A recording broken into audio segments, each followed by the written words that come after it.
Hi everyone, welcome back to LC Pie. Today is a good day. It's been a while, but I finally got a new crawler to show you, to share with you, and to build together.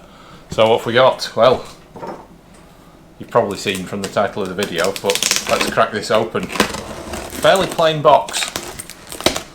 I want to say a big thank you to Jamie at Spire Model Distribution, SMD. Who got this to me very quickly.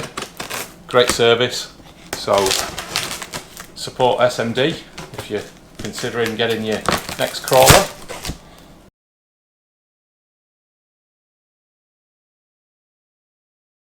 So here we go. What have we got? It's the Hobbytech CRX2 builder's kit.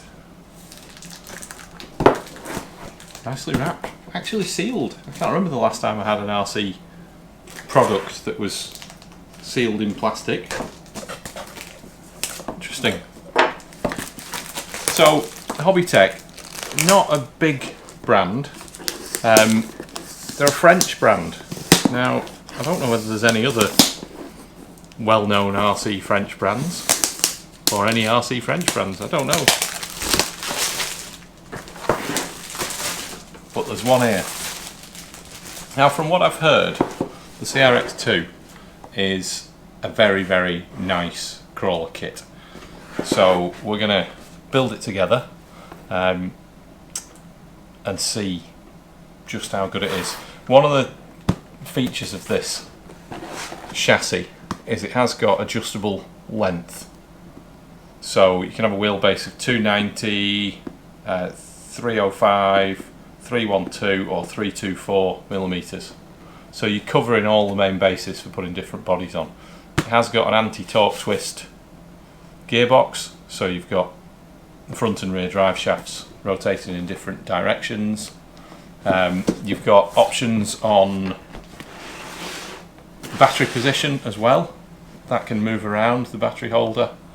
I don't know what else to tell you about. It's all metal links. It's got metal shocks. Let's have a look which shocks they are. Slightly confusing because we've got two different pictures on here, but it says Wolf shocks, includes Wolf shocks. So we'll see what those are. Overall,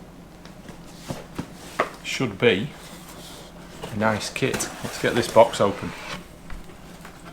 Ooh. Oh, SMD also chucked in quite a nice big sticker sheet for me, so I'll get a couple of those on some of my rigs as well. We've got a bodywork assembly instructions, so I don't think there'll be much to that because the body is pre-painted. I don't know about pre-assembled. Okay, we've got wheels there. Are they bead locks? Yes, those are bead locks. Interesting that those come in kind of retail packaging. Those have got little hub caps as well, hub covers. They look quite nice and they feel quite heavy. They feel like they could well be metal rims. We'll get those open and we'll have a look. Battery straps. That says Connect Electronics. So they're using third-party battery straps. No bad thing there. Oh, what's it say on the wheels? Class 1. That's cool. Class 1 Climber. Those are the tyres. It'll be interesting to see what they're like. They're sort of a little bit like, I don't know whether you can see through the bag, sort of a little bit like a Hyrax, not quite. And the body, let's get this out of the bag straight away. Might need some scissors. So this body is a Toyota It's an LC70 pickup, and that, I have to say, is a pretty nice body. Painted on the outside, interestingly. Painted silver on the inside, and this matte green on the outside. It has got Land Cruiser stickers there, so it must be licensed. Stickers for door handles, that one's not on straight. They could be nicer. Problem with stickers, when you've painted on the outside, the stickers don't necessarily adhere very well. Things don't like sticking to polycarbonate paint, I've found. There's plastic,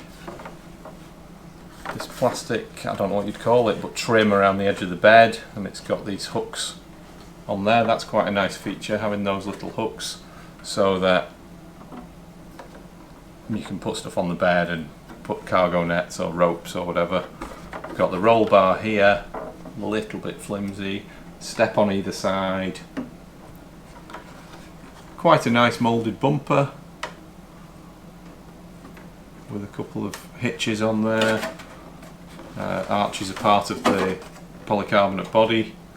There's evidently mountings over here for a snorkel and a chrome grille with space for what presumably is going to be a Toyota badge up front. Right, now the rest of in here, all looking quite nice. Metal rods, nicely labelled bags, rod ends with the balls already popped in.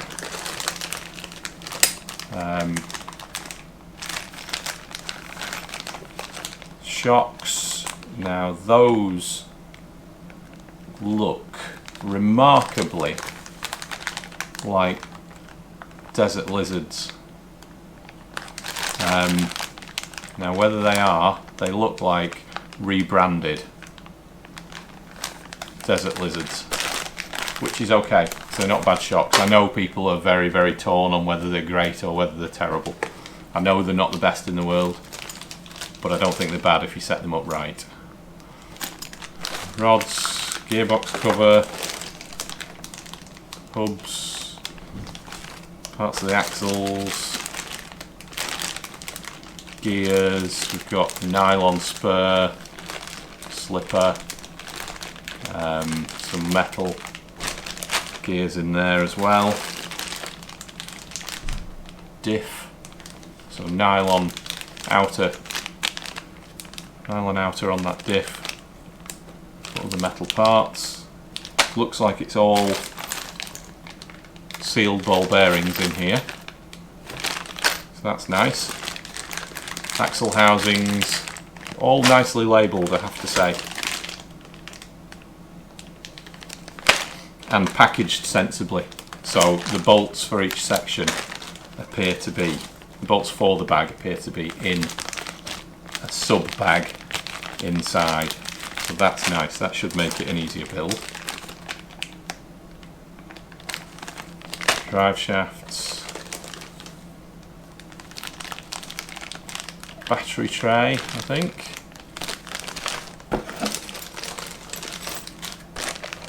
Ooh, what have we here? Thread lock.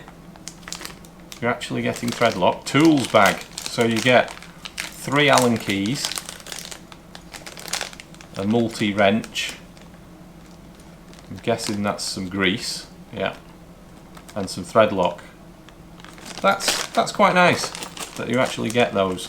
Body mount posts, more rods, plastic hexes. I've no problem with plastic hexes. I'm not planning on running this 3S, so I think that's when you start to have a bit of trouble with your hexes. I think those are the rock sliders, which have got quite a nice texture on them. Chassis rails, which look very, very straight.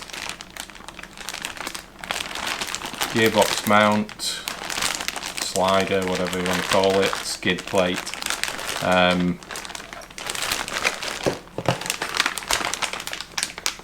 Hefty front bumper, and last but not least,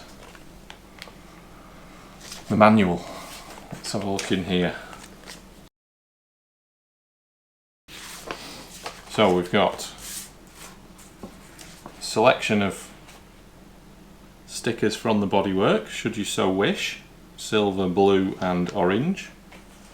I guess that's supposed to be left and right. I have to say that this one is a completely different colour to this one. So that's a bit interesting. I think silver would be the best choice there if we wanted them to be the same. Yeah, that's quite odd. A few of the little stickers on there. Scale up your car. And the manual. A colour cover on it. The CRX2 assembly instructions. Tools you'll need. All the different lengths of the screws. That's quite nice to have that all together so you can compare.